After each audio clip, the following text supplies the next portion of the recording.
Please subscribe and don't forget to press the bell icon to get notified whenever we upload a new video. Well, the meaning of life is to find your gift, and the purpose of life is to give it away. Pablo Picasso's words ring true for my guest today. He spent the first innings of his life as an entrepreneur, focusing on knowledge, ideas, and built a global corporation that democratized the use of technology. In his second innings, he's using his gifts, his power, influence, and his money to try and create a more just and equal world. Bill Gates, always a pleasure. Thanks very much for speaking to us here on CNBC TV18. Let me start by talking to you about Goalkeepers, because when you first published the report in 2017, you said there is more doubt than usual about the world's commitment to development. Do you believe that there is less political will even today to try and address the developmental needs? Is it getting harder to pitch the case for developmental aid to developed economies? Well, anytime you have the 2008 financial crisis, or Syrian civil war with lots of refugees, the world is going to get fairly short term, and think about dealing with those, and countries can turn inward a bit when they're facing those challenges. The long-term issues of getting rid of extreme poverty, solving climate change, innovating, say for farmers so that they can deal with the new climate and still feed themselves, these issues can get squeezed away. And so we're glad the United Nations has ambitious goals for 2030. We're glad that every year we get to say, okay, how are we doing? Goalkeepers is a checkpoint, and we often show what the results will be if we lose focus, and for say HIV, if we stop working hard on the innovation and delivery there, or we show if we get more focused, how, whether it's girls' education or reduction of malnutrition, some amazing things can happen. So yes, it's always a risk that countries are turning inward, and certainly there are political leaders now that are more nationalistic than thinking about all of humanity. Melinda Gates said that this was meant to be a wake-up call to leaders of certain countries. Has it got their attention, whoever you were hoping to address by way of the first report?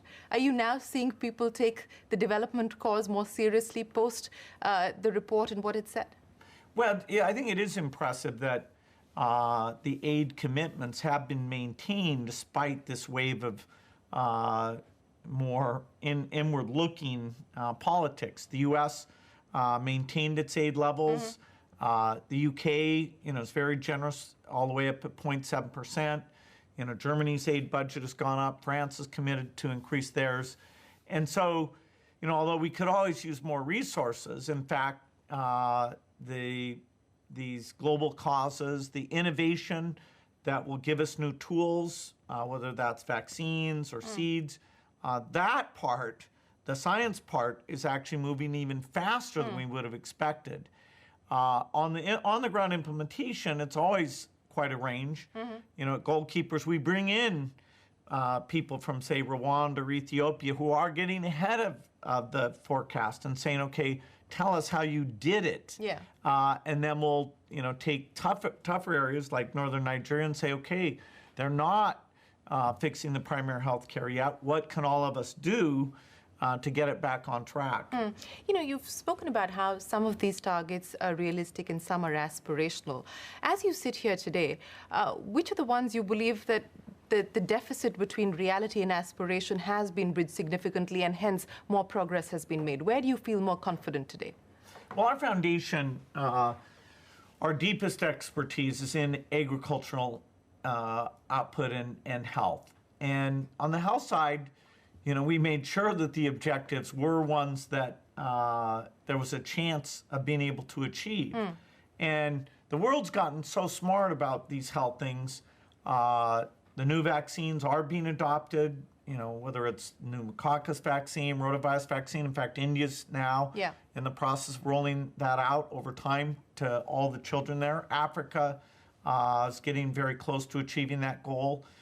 So health is the one that we're very deep into, and it's very primal. If you don't get the health of your kids right, then even if you send them to school, they're not fully developed mentally or physically to be able to benefit from that. So education and health are pretty special because that's the capital, that's your next generation. Yeah. It only pays off over that 20 years, but it's the primary thing that predicts what will happen to your economy in that next generation. But do people get it? Because, the concern is that when you invest in things like physical infrastructure, the results are perhaps quicker, more tangible, as opposed to investing in education, knowledge, and skills development, which is the need of the hour.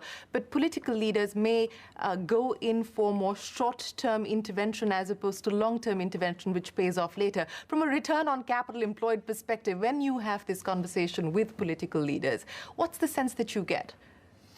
Well, certainly, there's nothing wrong with infrastructure. Having roads, no, it's not. But I'm just saying that is an absolutely amazing thing.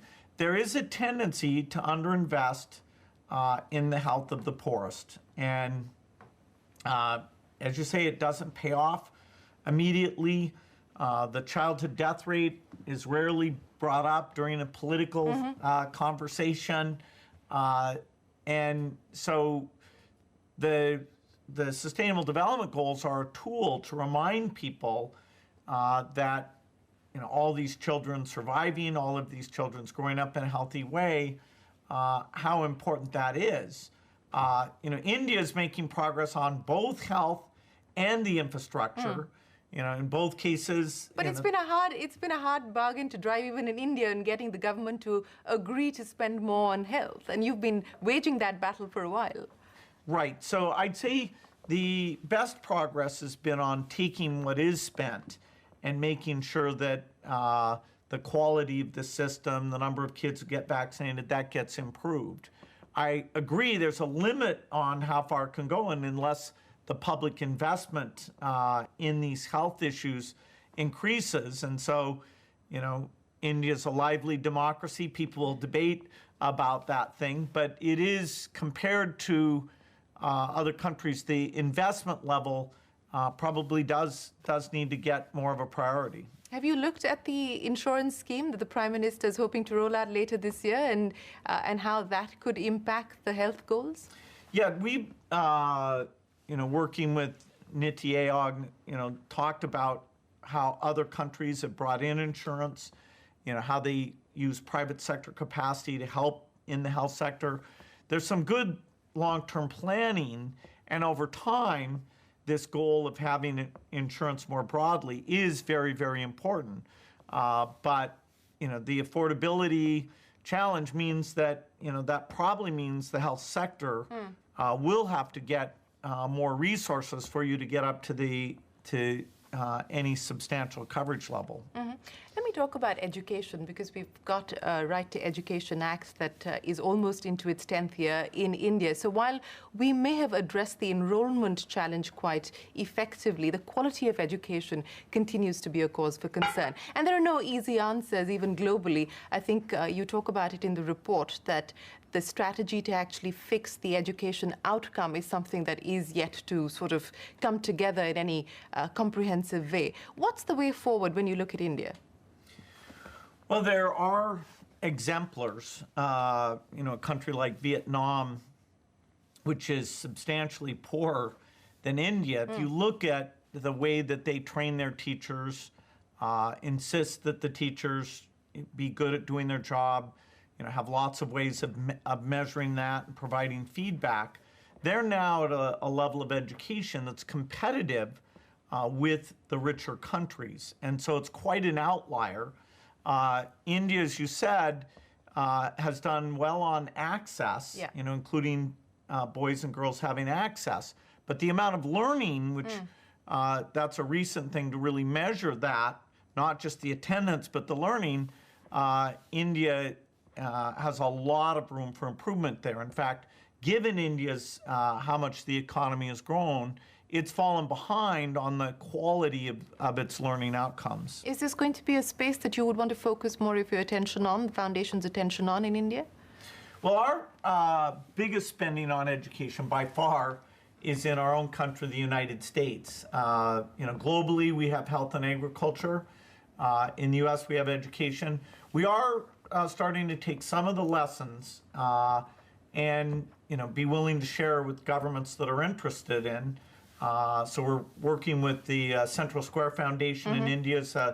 Will be a partner helping share best practices about how for the Indian states that want to, they can get more learning taking place.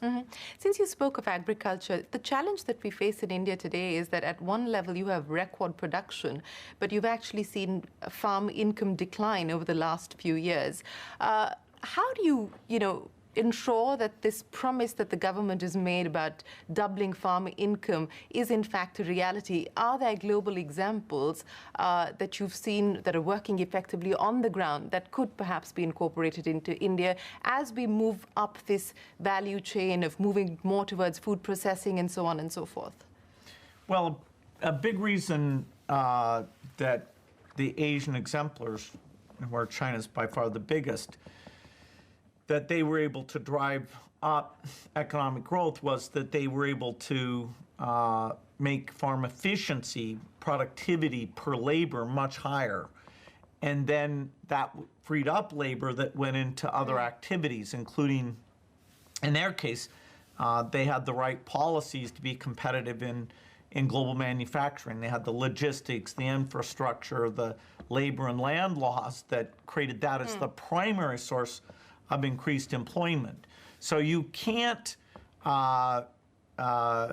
you really do need that shift, because otherwise, what you'd have to be saying is that the cost of food would be going up very, very dramatically, which, that's not the goal. You want the urban poor to also be advancing at the same time.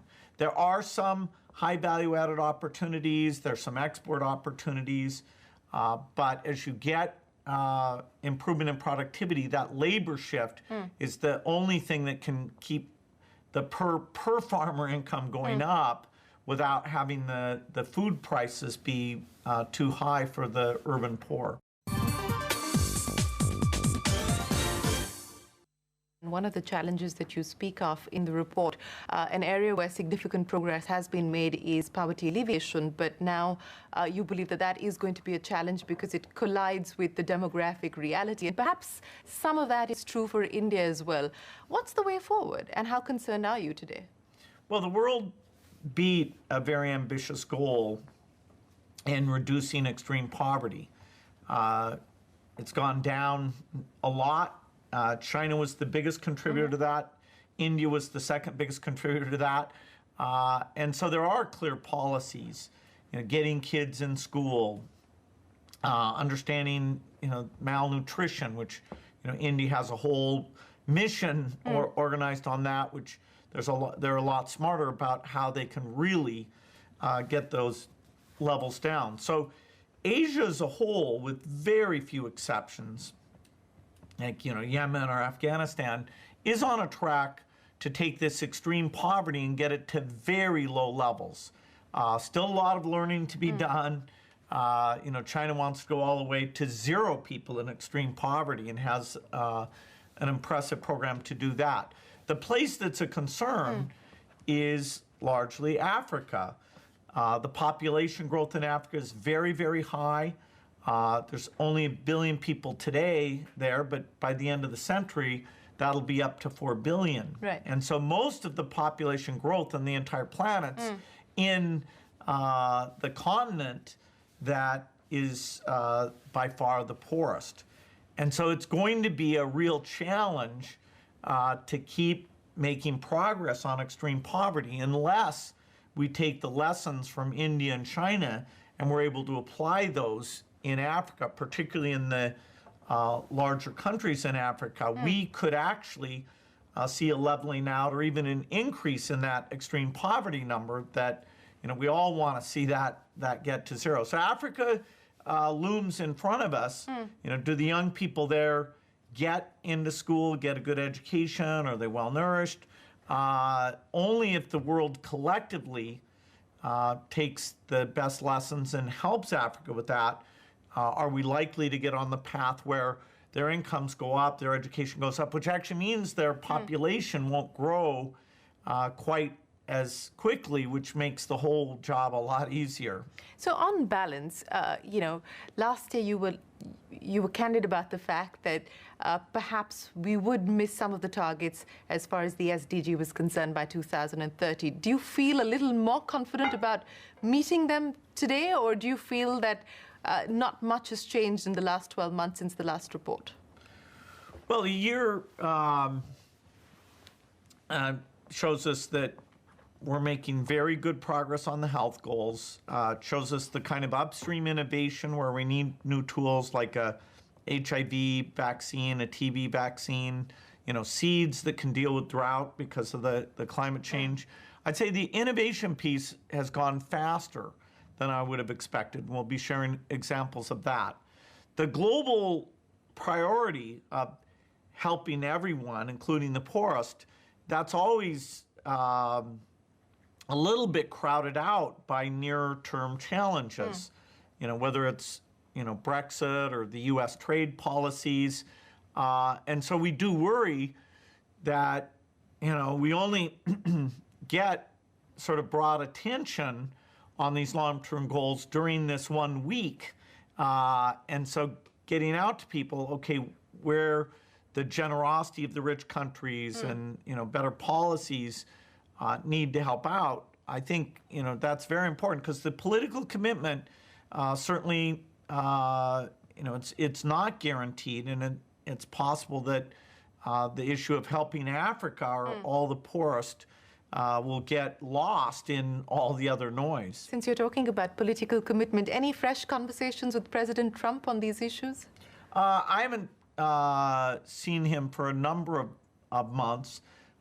He's got a new Secretary of State who I went in and talked to about Africa and about how we work with the U.S. government. What was the response? Well, the budget levels have been maintained, and so the U.S. role in HIV reduction, the U.S. role in the malaria attack.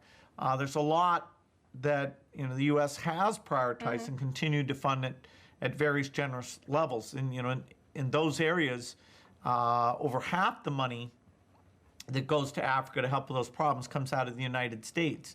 Now, will all these trade issues overwhelm that?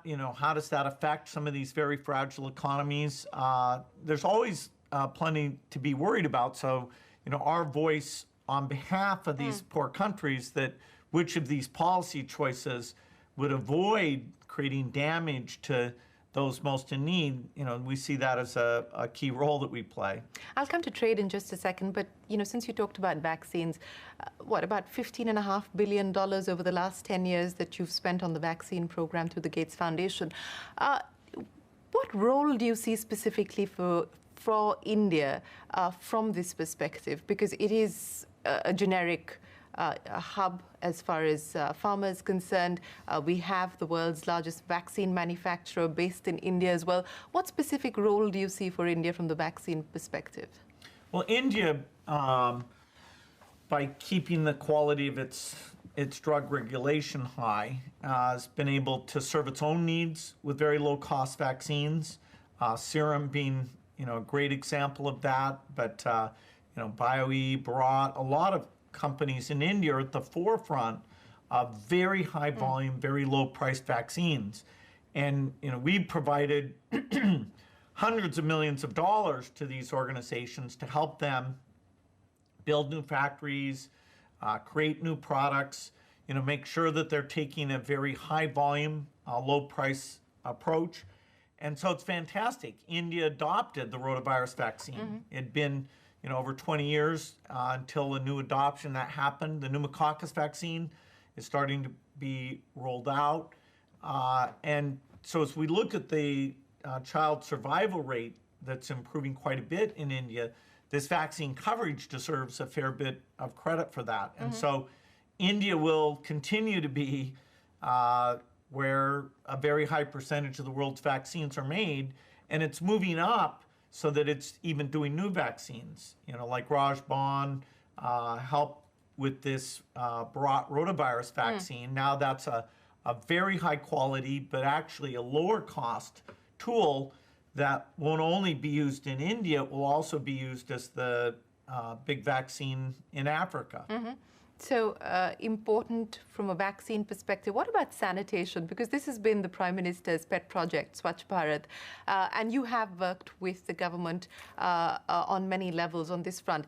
What gives you confidence about the fact that we will be able to achieve the targets that we've set out for India under this program? And what is sort of any ideas specifically from here that you think are exportable? Well, we're partnering with Indian companies to say, okay, how can you either process the waste or eventually have a toilet that doesn't create that waste? And I do give the government a lot of credit that most governments don't talk about sanitation. And so, you know, it's a hidden problem. It's causing a lot of misery. It causes a lot of disease. It's part of why the malnutrition rates in India haven't come down as fast as everybody wants them to, is because the sanitation issue is actually quite poor, both in rural issue and in urban issue, and you can see that in the rivers like the Ganges. So the idea of, okay, are there the incentives to process the sanitation? You know, even the railroad, okay, what are they doing about these issues? It takes political leadership, because you have to have capital investment. You have to say just dumping raw sewage into the rivers is no longer going to be allowed. So we have a number of pilot projects that are going on with new processing techniques, bringing the cost of that processing down. We had our toilet fair in India where we showed some of those new innovations. Toilet fair later this year will be done in China, because there's manufacturers there that are going to be making some of those pieces. So India and China are, you know, two really big partners. I know a lot more progress will be made on sanitation because the government's been willing to speak out about it than it would have been made without that big push. Before I move to talk to you about the Giving Pledge, let me ask you about what the focus areas are going to be for this year now as we approach the 2030 deadline. I mean, is there anything in specific that you want to spend the next 12 months over, any target in particular? Well, we're talking a lot about youth and whether you have their health, their nutrition, and education strong enough that they can make a big impact. So because of that delay that you only see 20 years later that you've done the right thing in that, it is often not invested in, not measured very well.